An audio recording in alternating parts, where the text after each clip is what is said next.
Part 1, The Observation. Thomas Garrett wasn't the type of man who talked much. Ever since he came back from the war, words seemed to have lost their meaning for him. He preferred the quiet company of his horses and the vast emptiness of his Montana ranch. His days were simple and predictable. Wake up before dawn, feed the animals, check the fences, and let the silence wrap around him like an old familiar coat. 3 weeks ago, he'd hired a new housekeeper. Her name was Elena Martinez, and she was different from the others who'd worked for him before. She didn't try to fill the silence with unnecessary chatter. She understood that some people need quiet to heal, and she respected that. She did her work efficiently, kept the house clean, cooked simple but delicious meals, and never asked questions about his past. It was a Tuesday morning when Thomas first noticed something was wrong. He was sitting at the kitchen table, drinking his black coffee and looking out at the mountains in the distance. Elena came in carrying an armful of firewood for the stove. That's when he saw it. Just a slight hesitation in her step, a quick wince that crossed her face before she masked it with a forced smile. She was limping. Thomas didn't say anything. He rarely did. But his eyes, those sharp gray eyes that had kept him alive in dangerous places, they noticed everything. He watched as she stacked the wood carefully, trying her best to keep her weight off her left leg. She moved quickly, probably hoping he wouldn't notice, but he did. Throughout the day, Thomas found himself paying attention. Not in an obvious way, but in the quiet, observant manner that had become second nature to him. When Elena swept the front porch, she favored her right leg. When she carried the laundry basket upstairs, she gripped the railing tighter than necessary. And when she thought he wasn't looking, she touched her ankle gently, as if checking whether the pain was still there. By evening, Thomas was certain. This wasn't just a simple injury from tripping or twisting her ankle while working. The way she moved, the way she tried so hard to hide it, told him something else was going on, something she didn't want him to know about. He watched from the barn as she finished her work for the day and climbed the wooden stairs to her small apartment above the storage room. Each step seemed to cost her something. Her hand gripped the railing, her jaw clenched, and halfway up she stopped to catch her breath. Not from exhaustion, but from pain. Thomas stood in the shadows, his weathered hands resting on a fence post. His instincts were screaming at him, the same instincts that had kept him and his team alive during 2 tours overseas. Something was very wrong here. This wasn't about a clumsy accident. This was about something or someone hurting her. That night, sleep didn't come easy to Thomas. He lay in his bed staring at the ceiling, thinking about the scared look he'd seen flash across Elena's face when the phone rang earlier. She'd answered it, her voice shaky, and then quickly hung up, claiming it was a wrong number. But her hands had trembled for a good 10 minutes afterward. He'd been alone for so long, keeping people at a distance, that he'd almost forgotten what it felt like to worry about someone else. But something about Elena's situation stirred something in him. Maybe it was because she reminded him of the innocent people he'd tried to protect during the war. Maybe it was because he knew what it felt like to be trapped and hurting with nowhere to turn. Whatever the reason, Thomas made a decision that night. He wasn't going to ignore this. He wasn't going to pretend he didn't see what was right in front of him. Elena was in trouble, and whether she wanted his help or not, she was going to get it. The next morning, Thomas woke up even earlier than usual. He had work to do, but more importantly, he had watching to do. If someone was hurting Elena, if someone was threatening her, he needed to know who and why. And then he needed to figure out how to stop it. As the sun rose over the Montana mountains, painting the sky in shades of orange and pink, Thomas Garrett prepared himself for whatever was coming. He'd spent years in silence, hiding from his own demons. But sometimes he realized silence wasn't the answer. Sometimes you had to stand up and fight for people who couldn't fight for themselves. Elena arrived at the main house right on time, just as she always did. Her smile was polite but didn't reach her eyes. The limp was worse today, Thomas noticed. Much worse. She tried to hide it, but the pain was written all over her face. Thomas poured himself another cup of coffee and made a decision. He wasn't going to confront her yet. That would only scare her away.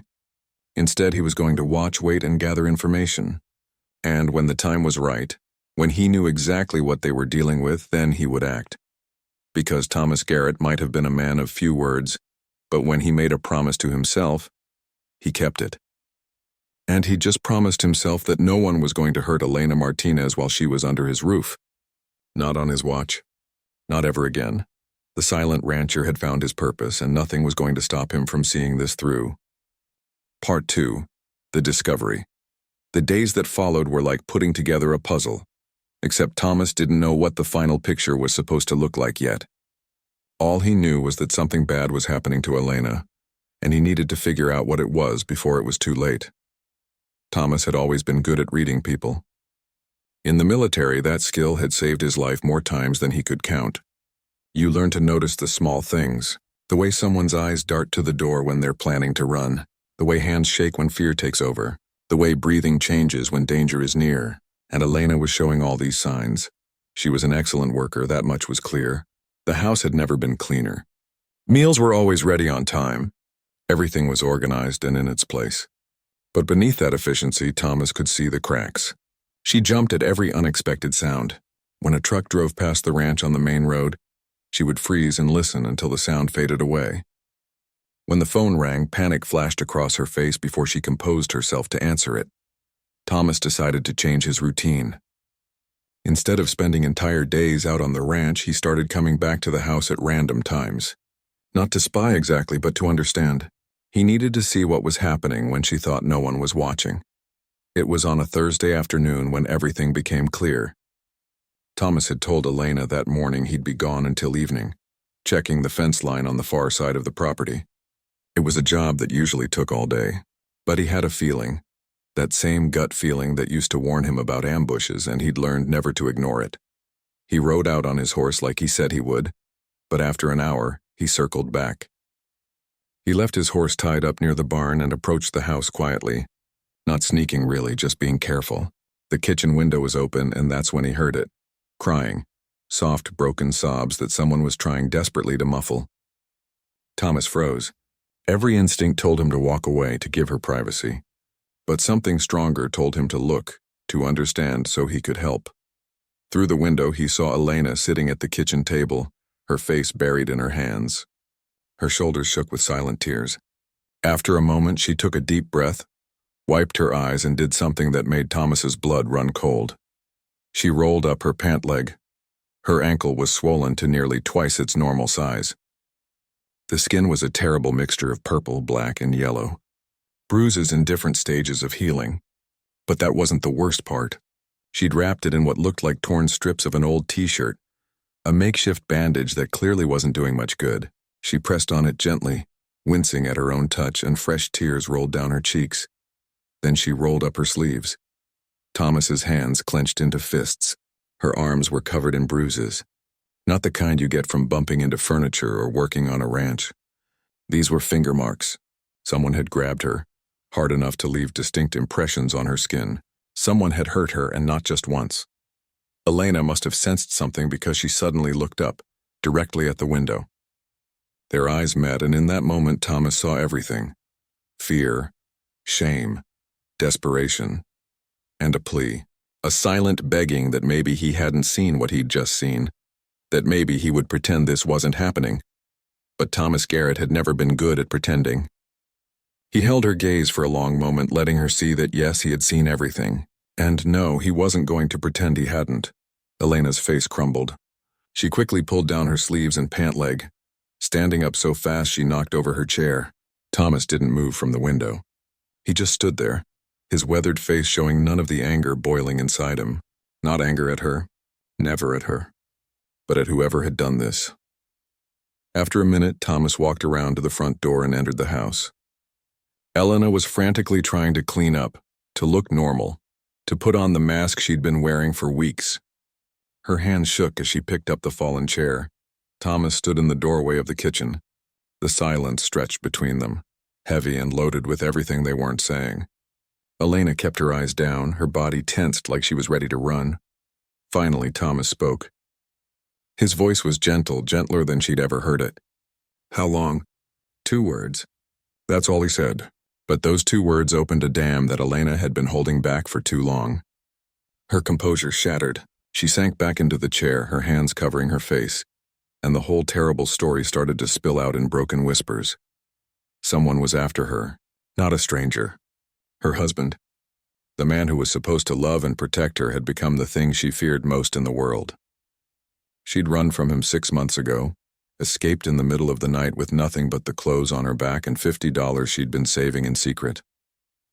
She'd made it to Montana, stayed in a shelter, tried to start over. Got this job with Thomas thinking maybe finally she was safe. But 3 days ago it had all fallen apart. Her husband Rico had found her. He'd tracked her down somehow, cornered her in the parking lot outside the grocery store in town, grabbed her arm, twisted her ankle when she tried to get away, told her in that cold, calm voice she knew so well that if she didn't come back to him, things would get much worse. The shelter couldn't protect her anymore. He knew where she was. The restraining order she'd filed was just a piece of paper that Rico had laughed at. She had nowhere to go, no money saved up yet, no family nearby. She'd been planning to leave, to run again, but the fear had paralyzed her.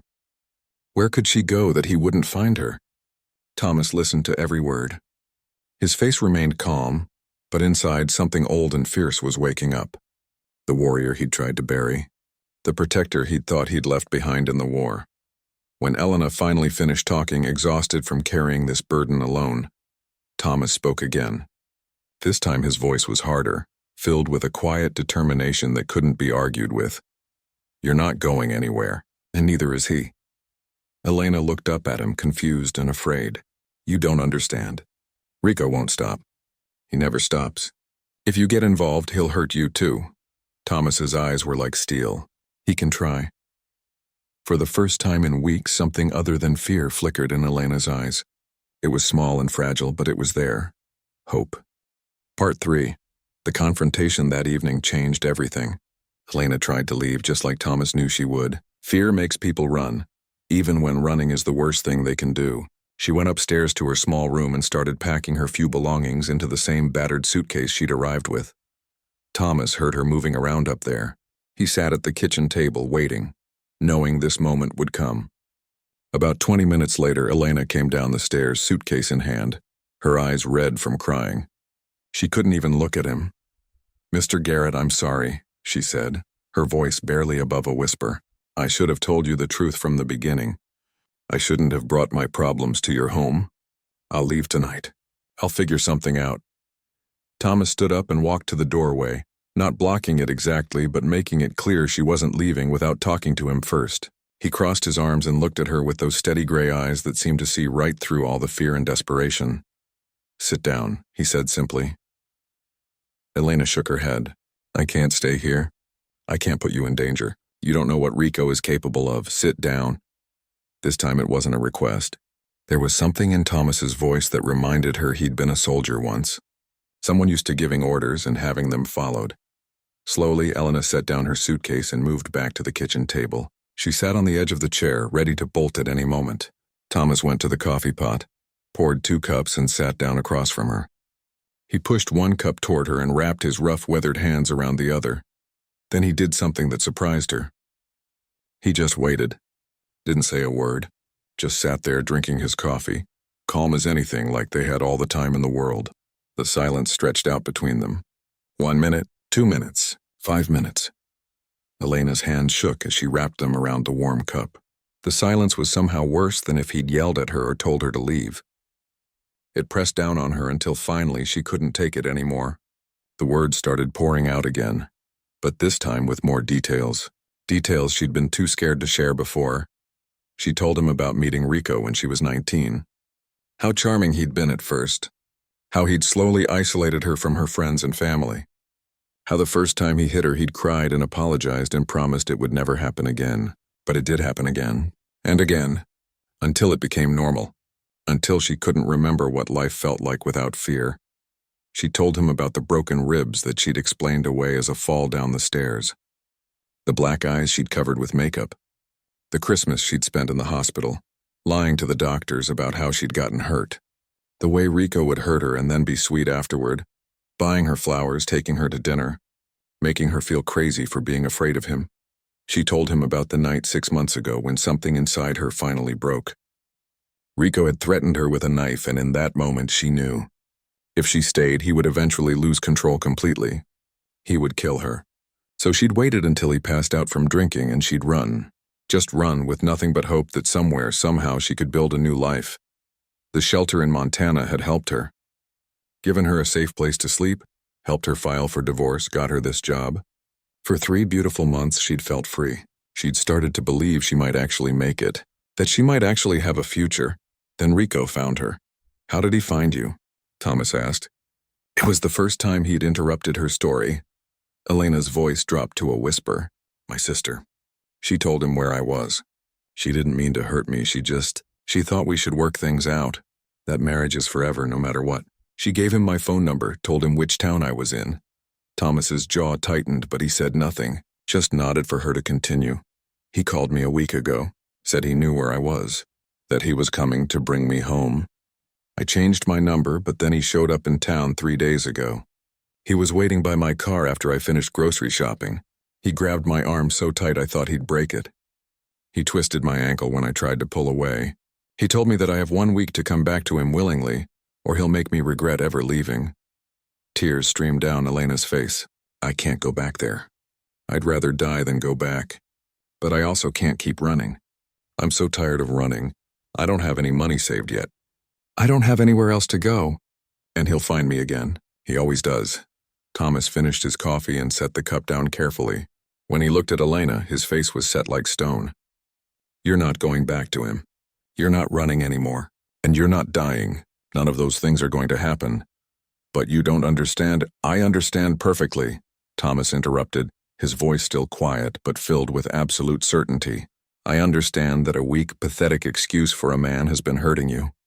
I understand that you've been brave enough to run and start over. And I understand that you think you have to face this alone. But here's what you need to understand." He leaned forward and Elena saw something in his eyes she hadn't seen before, something hard and protective and completely unmovable. "You're not alone anymore. You work for me. You live on my property. That makes you my responsibility. And I don't let people hurt what's mine. So here's what's going to happen. You're going to stay here. You're going to keep working. And Rico is going to learn that threatening you was the biggest mistake of his miserable life." Elena stared at him. "How? What can you possibly do?" "The police can't help. The restraining order doesn't work. He doesn't care about the law." Thomas stood up and walked to the window, looking out at his ranch, the land he'd worked so hard to build into something peaceful, something good. The law isn't the only way to stop someone. Sometimes you have to speak their language, and men like Rico only understand one thing: consequences. "You can't fight him," Elena said desperately. "He'll hurt you. Or worse."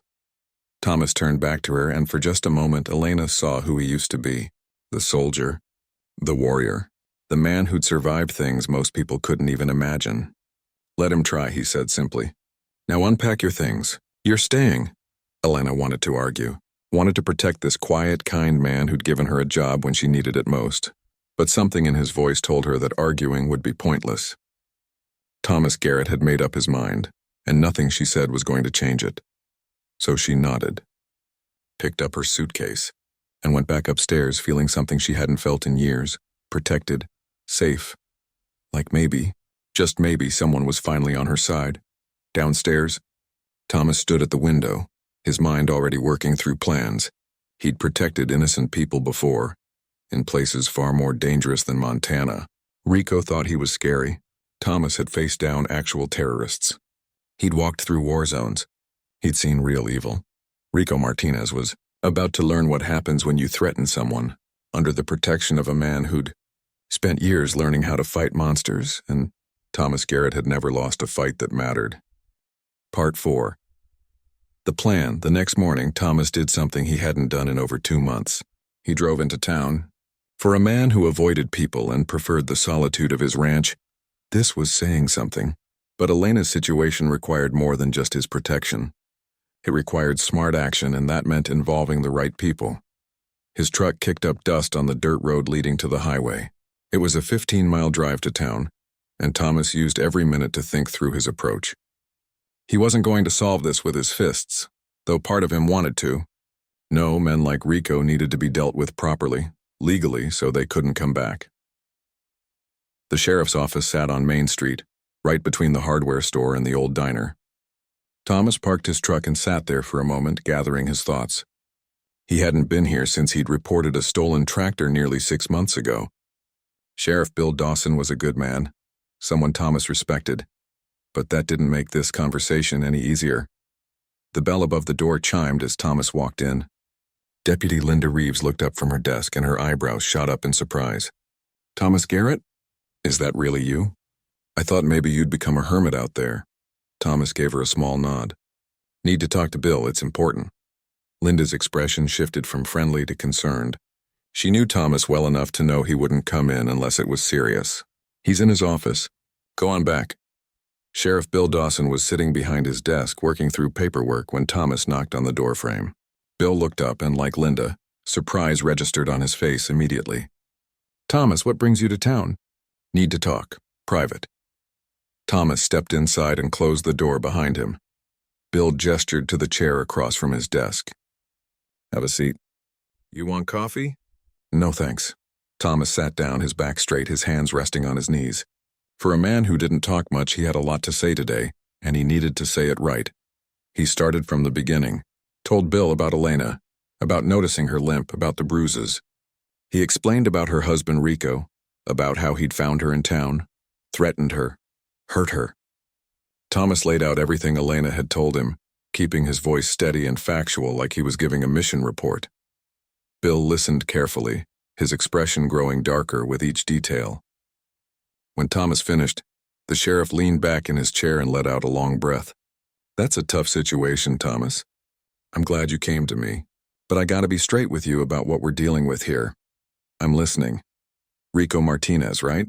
I can run his name, see if he's got any warrants. But from what you're telling me, he's been smart about it. The assault happened 3 days ago, but Elena didn't report it. There's no police record. The injuries you saw? Without her filing a formal complaint and getting examined by a doctor, it's just hearsay." Thomas's jaw tightened. "So you're saying there's nothing you can do?" "I'm saying it's complicated," Bill replied. "She's got a restraining order from Texas, but those don't always transfer cleanly across state lines. We can try to enforce it, but we'd need to serve him papers first, which means we need to know where he is.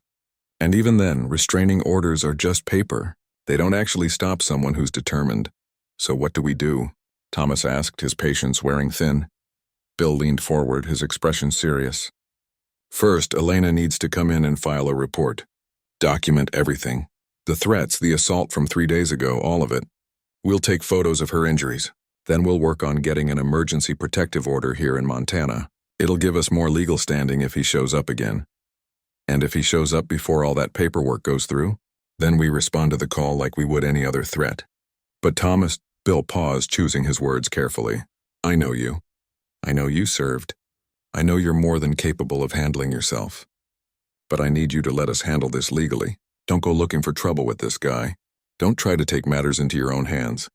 That'll just make everything worse." Thomas stood up, his face unreadable. "I hear what you're saying, Bill." "That's not the same as agreeing with what I'm saying," the sheriff pointed out, standing as well. "Thomas, I mean it. You go after this guy, even if he deserves it and you're the one who could end up in jail. Is that what Elena needs right now?" Thomas was quiet for a moment, looking out the window at the street beyond. "She needs to be safe. She needs to not be afraid anymore. The law doesn't seem to offer much in that department." "The law takes time, but it's the right way," Bill insisted. "Let me do my job. Bring Elena in today if you can. We'll start the process. I'll personally make sure everyone in this department knows what Rico looks like. If he shows his face in this county, we'll be on him." Thomas turned back to face the sheriff. "Time is something we might not have." He gave her a week. "That was 3 days ago. We've got 4 days left before he said he'd come for her." Bill's expression hardened. "Then we work fast. But we work smart. Trust me on this, Thomas. I don't want to see Elena get hurt, and I don't want to see you throw your life away trying to protect her. There's a right way to handle this." Thomas nodded slowly, but Bill could see the wheels turning in his head. "I'll bring her in this afternoon. We'll file the report." "Good. And Thomas?" Bill walked around his desk and put a hand on the other man's shoulder. "I know you're trying to help. That's admirable, but be careful.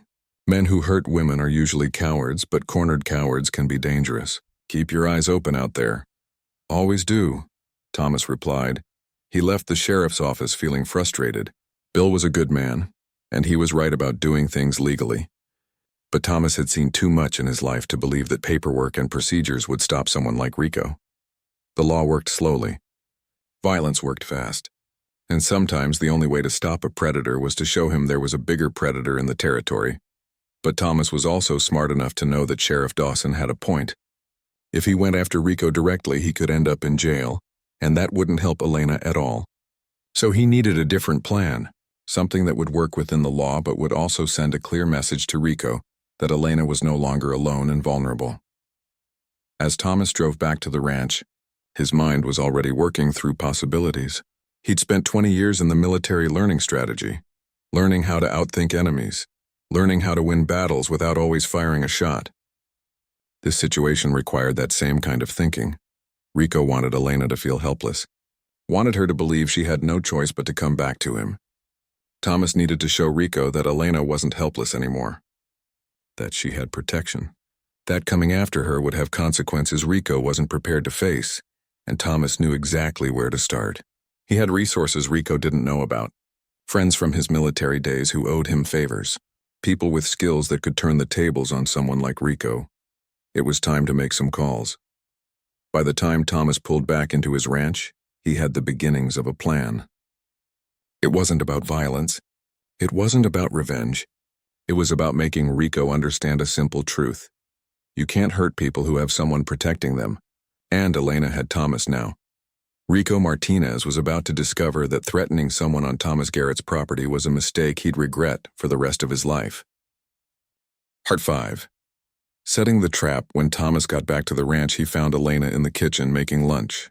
She looked up when he walked in, her eyes full of questions she was afraid to ask. Thomas poured himself a glass of water and sat down at the table. "Went to see the sheriff," he said simply. "We need to go back this afternoon. You need to file a formal report about what Rico did." Elena's hands froze over the sandwich she was making. "I already told you everything. Why do we need to involve the police?" "Because we're going to do this right," Thomas replied. "Legal, by the book. So when this is over, Rico can't hurt you anymore and I'm not sitting in a jail cell." She turned to face him fully, wiping her hands on her apron. "And what happens in the meantime? What happens in the 4 days before his deadline? You really think filing a report is going to stop him?" "No," Thomas said honestly. "But it's the foundation. We're building a case against him, brick by brick." "The police report is brick number 1. And brick number 2? Elena asked. Thomas pulled out his phone, something Elena rarely saw him use. "I'm going to make some calls. I've got friends who can help us understand exactly who we're dealing with." Over the next hour, while Elena nervously cleaned the kitchen 3 times over, Thomas made calls. First to a man named Johnny Briggs, who'd served with him overseas and now ran a private investigation business in Texas. Thomas explained the situation and gave him Rico's full name and last known address. "Give me 24 hours, Johnny said. "I'll find out everything there is to know about this guy. Criminal history, employment, finances, known associates, the works. If he's got skeletons, I'll find them." The second call was to a woman named Patricia Chen, who worked with a victims advocacy group Thomas had donated to over the years. She specialized in helping people escape dangerous domestic situations. Thomas explained Elena's case, and Patricia immediately offered to help coordinate legal support. "The restraining order from Texas should be enforceable in Montana," Patricia explained. "But the process can be slow. In the meantime, document everything. Every phone call, every sighting, every threat. The more evidence you have, the stronger the case." The third call was to his nearest neighbor, Frank Wilson, who lived 5 miles down the road. Frank answered on the second ring. "Thomas, that really you? Haven't heard from you in months, buddy." "Need a favor," Thomas said, "and I need you to spread the word to the other ranchers in the area." He explained about Rico, gave a description of him and his vehicle, asked Frank to let everyone know to keep an eye out and call the sheriff immediately if they saw anyone matching that description near Thomas's property. "You got it," Frank said immediately. "I'll call everyone on the Valley phone tree. By tonight, every rancher within 20 miles will be watching for this guy. Nobody messes with our people." That was the thing about rural Montana that city folks like Rico didn't understand. In small communities, people looked out for each other. You didn't need fancy security systems when you had neighbors who noticed everything and everyone. By the time Thomas finished his calls, Elena was sitting at the table watching him with something between amazement and fear. "You really think all this will help?" "It's a start," Thomas said. This afternoon we go to the sheriff. Tomorrow we get the results from Johnny's investigation. Then we make our next move. But that evening, after they'd been to the sheriff's office and Elena had given her statement and had her injuries photographed, Thomas did something that surprised her. He asked her to call Rico. What? Are you crazy? Elena's voice rose in panic. Why would I call him?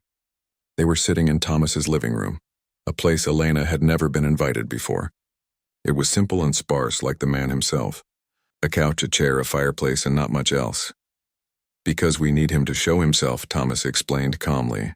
Right now he's in the shadows, calling the shots, keeping you afraid. We need to bring him into the open on our terms, where we have control. Control? Thomas, you don't control someone like Rico. He's unpredictable. He's dangerous. He's a bully, Thomas corrected. And bullies work a certain way. They pick on people who seem weak and alone. But you're not alone anymore, and we're going to prove it to him. Elena shook her head frantically. I can't call him. I can't. Just hearing his voice makes me... I know, Thomas said gently, and I wouldn't ask if there was another way. But Elena, running and hiding hasn't worked. The restraining order hasn't worked. We need to change the game. We need to make him come to us. Somewhere public, somewhere with witnesses, somewhere we can document everything he does. And then what? He shows up and the police arrest him? We both know it doesn't work that way. No, Thomas agreed. But it's a start. Johnny's going to send me information about Rico's background by tomorrow. I'm betting there's things in his past we can use. Things that will help the sheriff build a real case against him. But first we need Rico to make a mistake. We need him to threaten you somewhere that isn't a dark parking lot. Somewhere with cameras and witnesses. Elena was quiet for a long time, her hands twisted together in her lap. Finally, she looked up at Thomas with tears in her eyes. You really think this will work? I think it's better than waiting for him to catch you alone again, Thomas said. And I promise you, Elena, you won't face him alone. I'll be there. The sheriff will be there. You'll be safe. It took another hour of talking, but eventually Elena agreed. Thomas helped her compose a text message to Rico's number, the one she'd blocked but still had saved. The message was simple. I need to talk to you. Can we meet at the Silver Spoon Diner in town? Saturday morning, 9 a.m.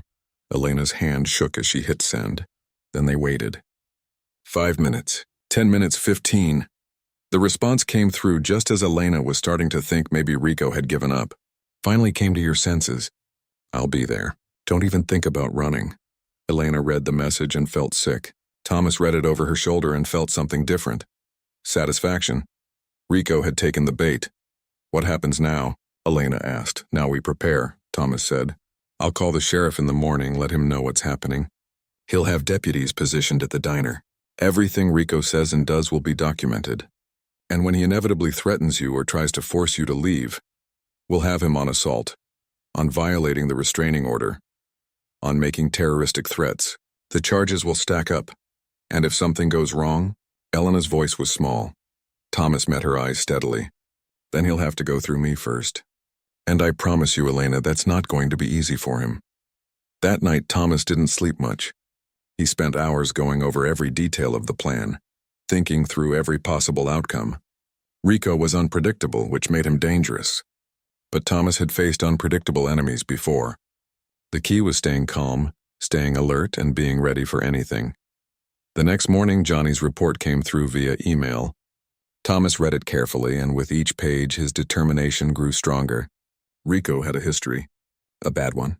Prior arrests for assault in 2 different states, a restraining order from a previous girlfriend, and most interestingly, an active investigation into his business for fraud and money laundering. This wasn't just a domestic situation anymore. Rico was a criminal with a lot to lose if the right people started looking closely at his life. Thomas forwarded the entire report to Sheriff Dawson with a simple note. This is who we're dealing with. Saturday morning. Silver Spoon Diner, 9 a.m. Sheriff Dawson called 10 minutes later. Where did you get this information? Friends, Thomas said simply. There was a pause. Thomas, I'm not going to ask too many questions because, frankly, this is exactly what we needed. This guy is bad news. I'm calling the county prosecutor right now.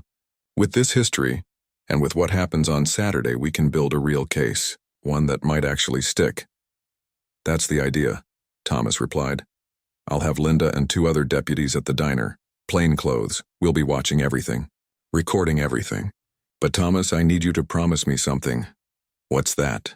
Let us handle the arrest if it comes to that. Don't play hero.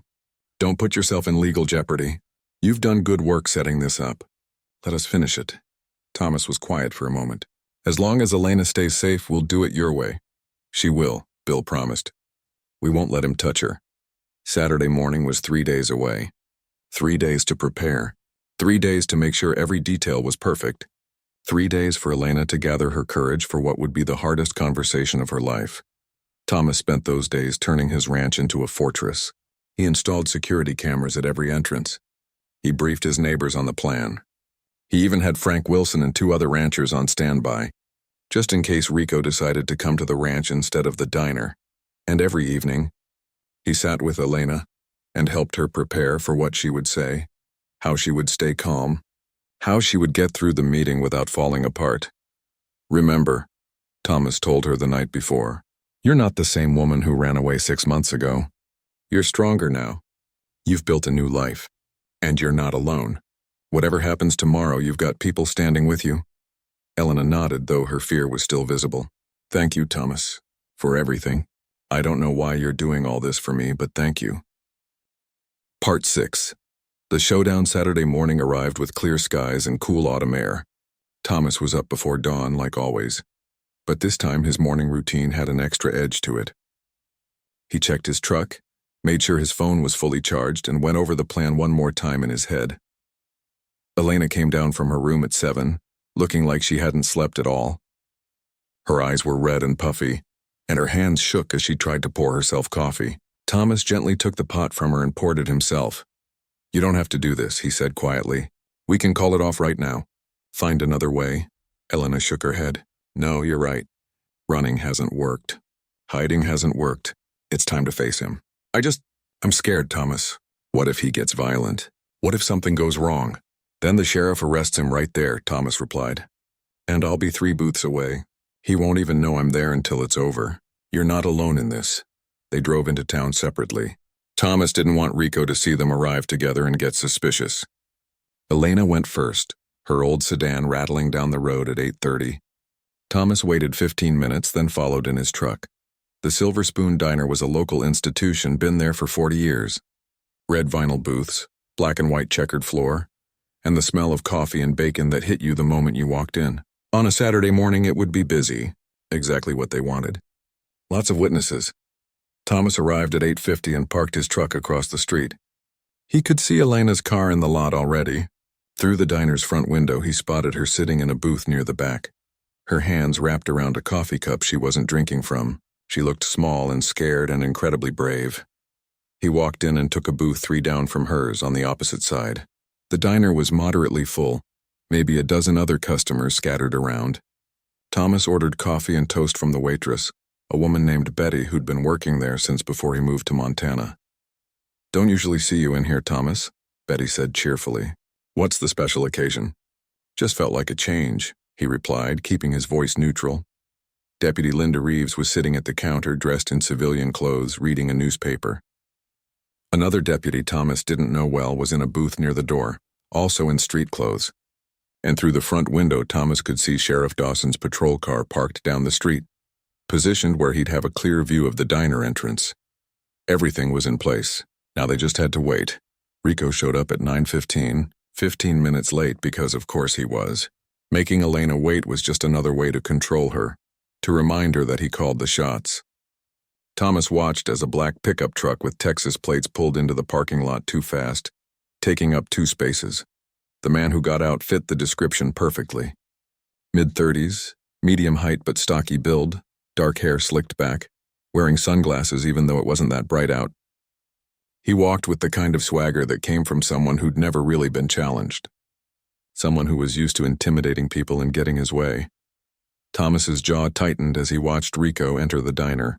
Every instinct in his body wanted to stand up and end this right now. But he'd promised Sheriff Dawson he'd let the law work. So he stayed seated, his hands wrapped around his coffee cup, his body tense but still. Rico spotted Elena immediately and strode over to her booth. Thomas couldn't hear what he was saying, but he could see Elena's face go pale. Rico slid into the booth across from her, not bothering to take off his sunglasses. Even from 3 booths away, Thomas could feel the menace radiating off him. For the first 5 minutes, it looked like an ordinary conversation. Rico was leaning forward, talking in what probably seemed like a reasonable tone to anyone not paying close attention. But Thomas was paying attention. He saw Elena's hand shaking, saw her shrinking back against the booth, saw the tears starting to form in her eyes. Then Rico's voice got louder, not quite yelling, but loud enough that other customers started glancing over. Thomas couldn't make out all the words, but he caught enough. Coming home. Embarrassed me. This is over.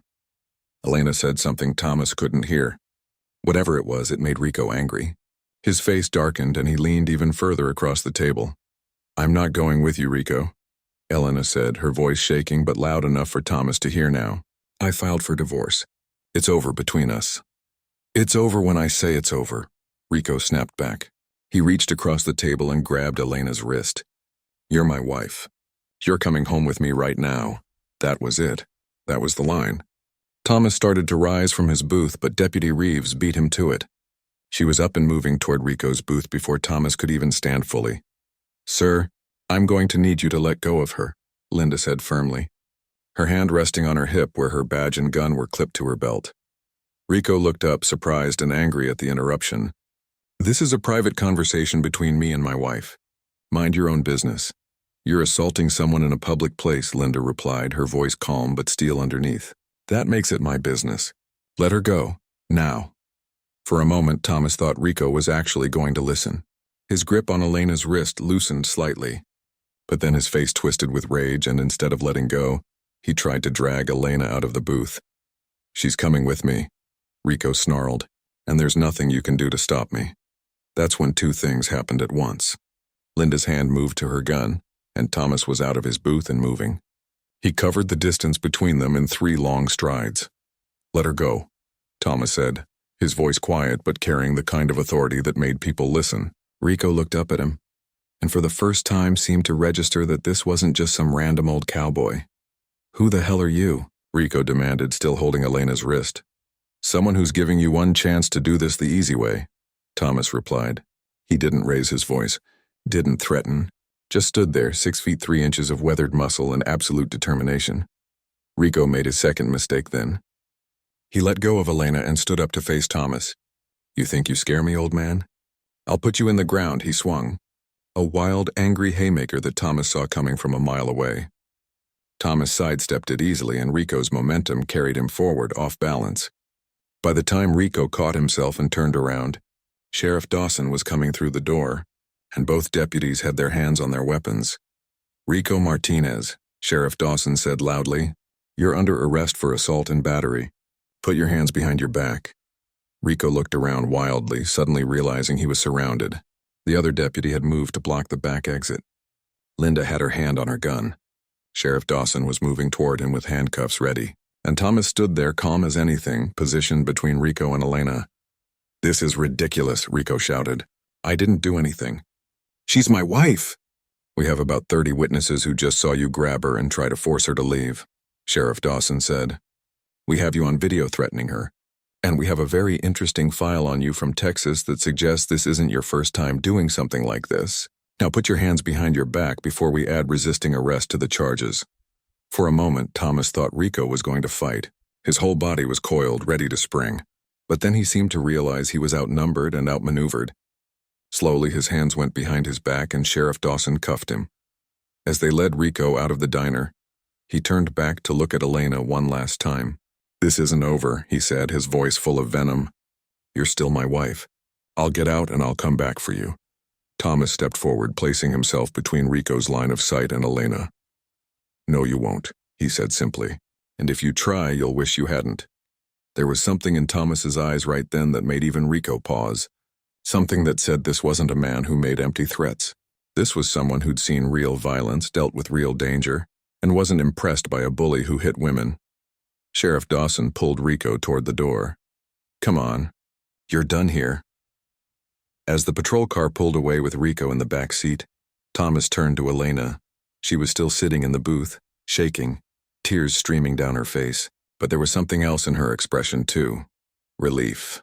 Hope. Freedom. Thomas slid into the booth across from where she sat. "It's over," he said quietly. "You're safe now." Elena let out a sob and covered her face with her hands. Thomas awkwardly patted her shoulder, not really knowing what else to do. All around them, the other customers were buzzing with conversation about what they'd just witnessed. Betty, the waitress, brought over a box of tissues and set them on the table with a kind smile. Deputy Reeves came over and sat down next to Elena. "I need to get your statement about what just happened. Take your time, but we need to document everything while it's fresh." Elena nodded, wiping her eyes. As she started talking to Linda, Thomas quietly paid for everyone's meals and slipped out of the diner. His part was done. The law would take it from here. But as he climbed into his truck and started the drive back to the ranch, Thomas allowed himself a small smile. Rico Martinez was about to discover that grabbing his wife, in a public place full of witnesses and law enforcement, was the stupidest thing he'd ever done. And Thomas Garrett had a feeling the story was only just beginning. Part 7, Justice Served. Thomas was halfway back to the ranch when his phone rang. Sheriff Dawson's name flashed on the screen. Thomas pulled over to the side of the road to answer. "That was quite a show you put on back there," Bill said. But there was approval in his voice, not criticism. "Thanks for not actually hitting him. Made my job a lot easier." "Didn't need to hit him," Thomas replied. "Just needed him to make a mistake in front of witnesses." "Oh, he made plenty of those," Bill said with satisfaction. "We've got him on assault and battery from what happened in the diner." "But Thomas, it gets better. Remember that file you sent me? The one from your investigator friend?" "Yeah. Well, I forwarded it to the county prosecutor and to the state police. Turns out Rico Martinez has been a very busy man. He's got outstanding warrants in 2 states that nobody bothered to connect because he'd been using a fake social security number for work. His parole officer in Texas had no idea he'd left the state, which is a violation all by itself."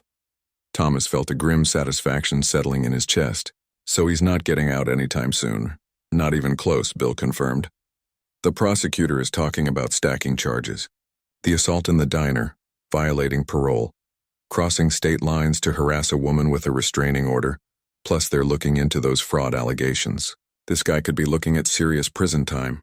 "Good," Thomas said simply. "There's more," Bill continued. "After we booked Rico, 3 other women came forward.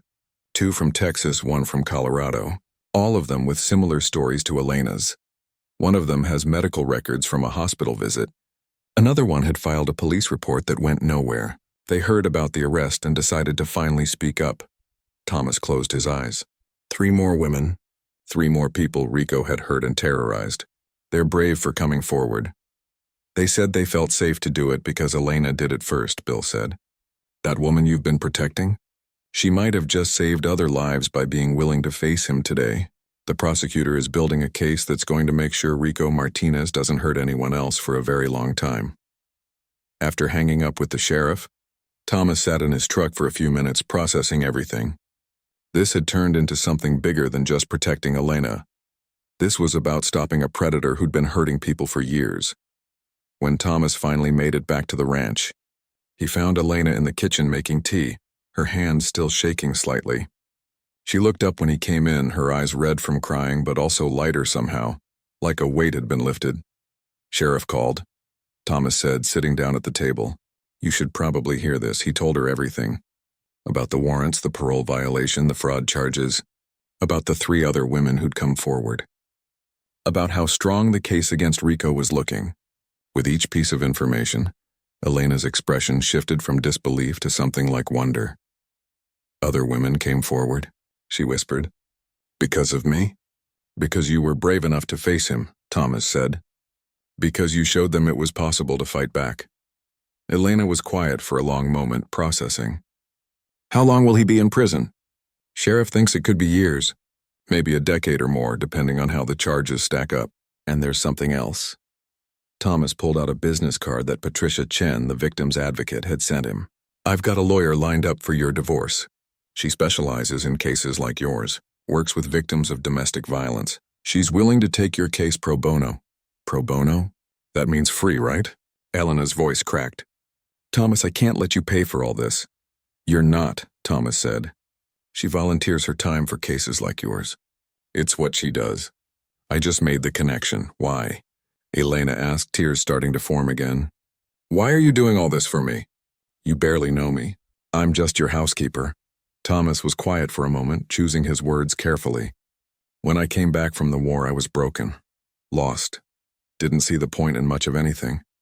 I came out here to this ranch to be alone, to not have to deal with people or their problems. I convinced myself that was enough. He paused, looking out the window at his land.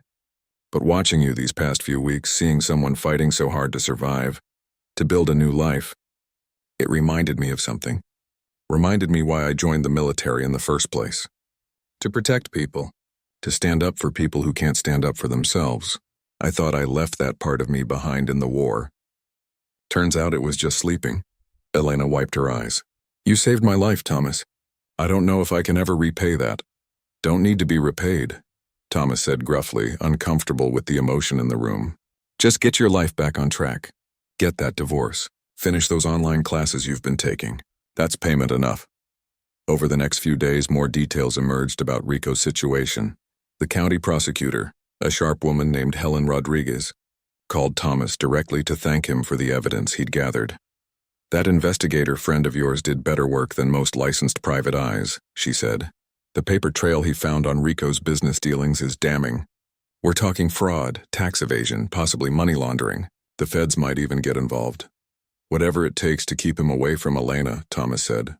Oh, he's not going anywhere near her, Helen assured him. Even if he makes bail, which is unlikely given his flight risk, we'll have conditions in place that keep him away from Montana entirely. And between you and me, I don't think he's making bail. The judge took one look at his record and his history with multiple women and basically laughed at the bail request. Good. There's something else you should know, Helen continued.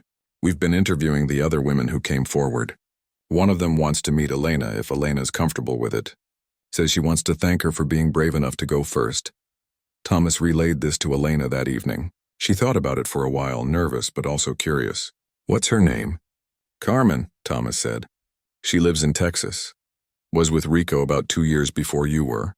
She's been in therapy, working through what happened. Says hearing about your case gave her the courage to finally speak up officially.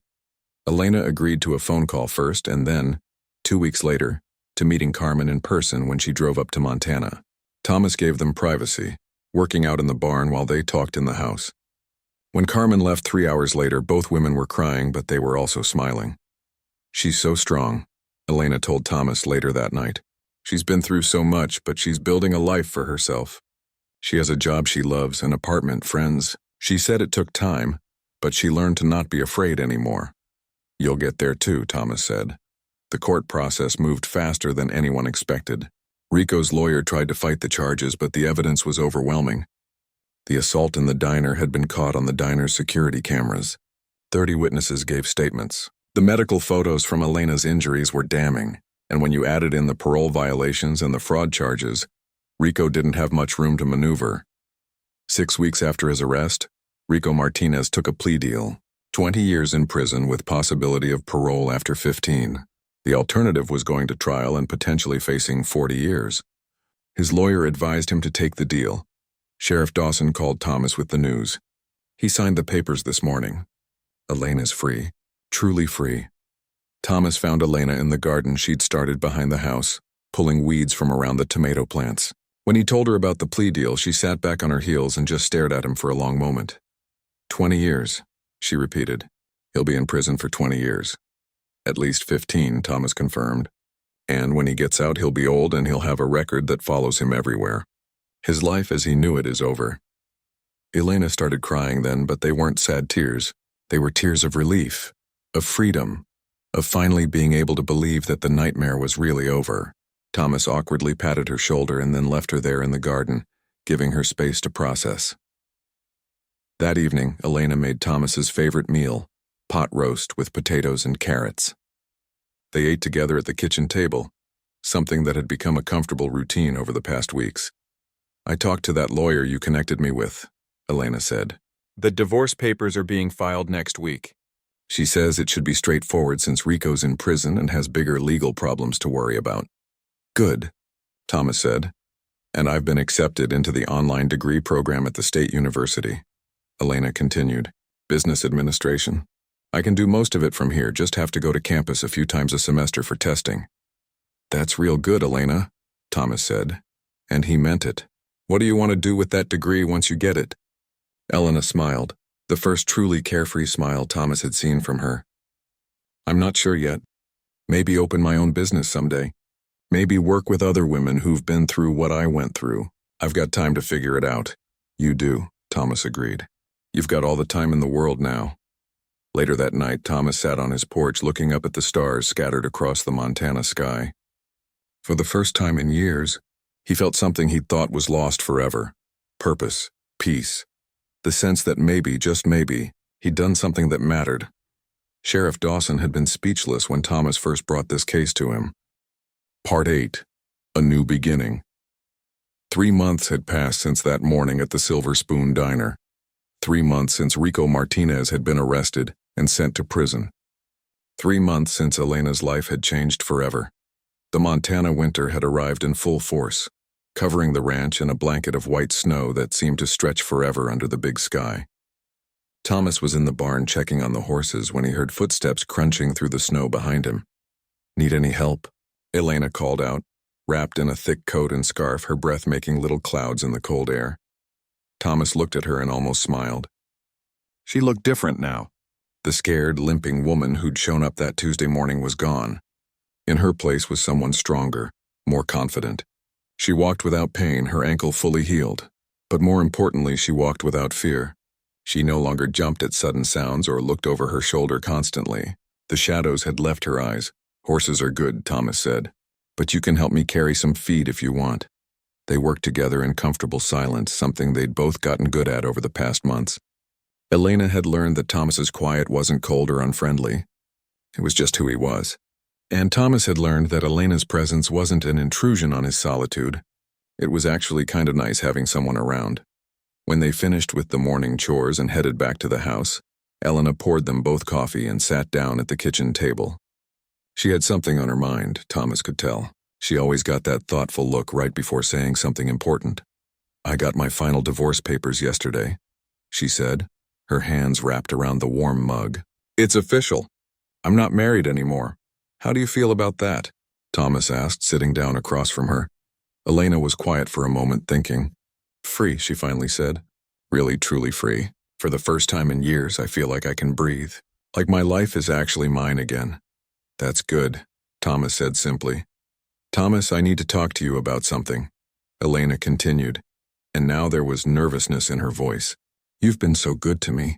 You gave me a job when I needed one. Protected me when I was in danger, helped me get my life back. I can never repay you for all that. Told you before, don't need repayment, Thomas interrupted, but Elena held up her hand.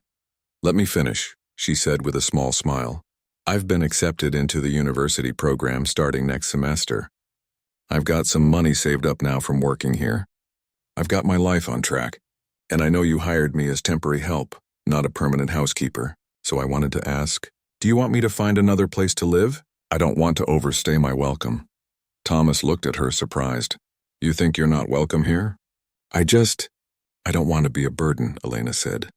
You liked your quiet life before I showed up and brought all my problems with me. Thomas was quiet for a long moment, choosing his words carefully. When I came back from the war, I thought I wanted to be alone. Thought that was the only way I could deal with everything I'd seen and done. I built this ranch as a place to hide from the world. He paused, looking out the window at the snow-covered fields. But these past few months having you here, it reminded me of something. Being alone and being at peace aren't the same thing. I thought I wanted solitude.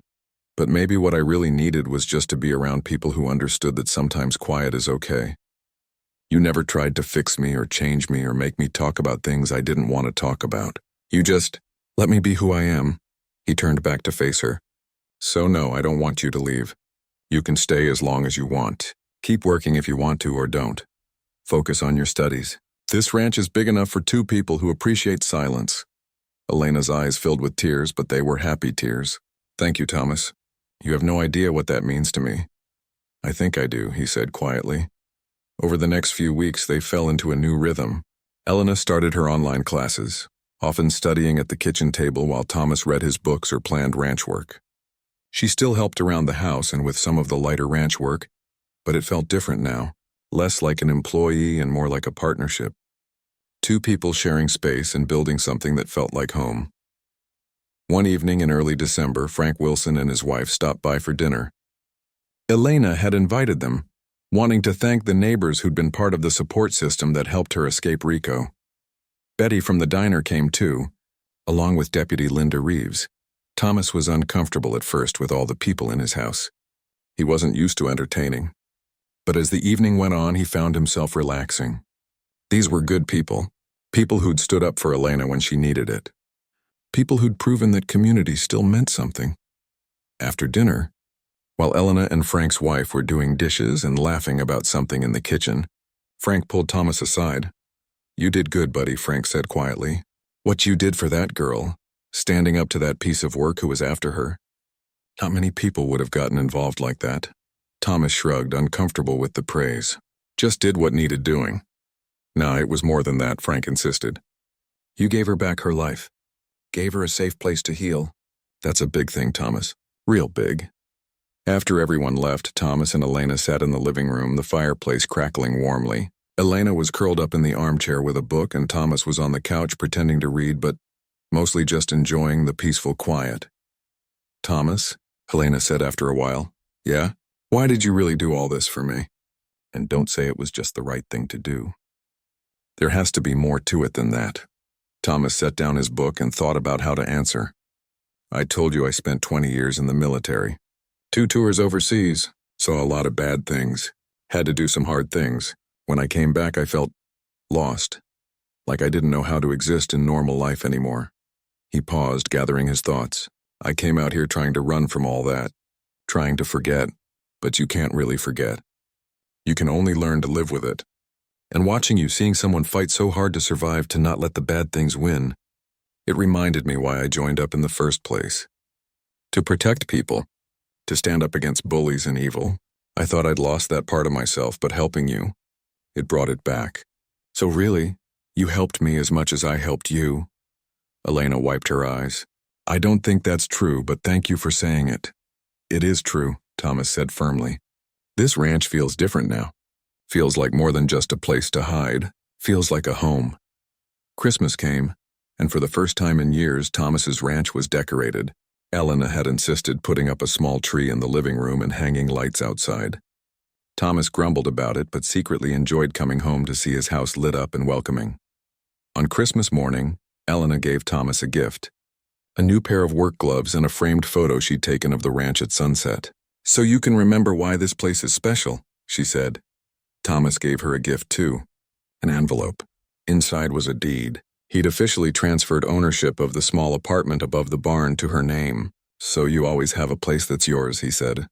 "No one can take it away from you," Elena cried, of course. But they were good tears. Happy tears. Tears of someone who'd been lost and was now found. By the time spring arrived, melting the snow and revealing green grass underneath, Elena had completed her first semester of college with straight A's. She'd made friends in her online classes and was talking about maybe going to campus more often next semester. She'd also started volunteering with a local women's shelter, the same one that had helped her when she first came to Montana.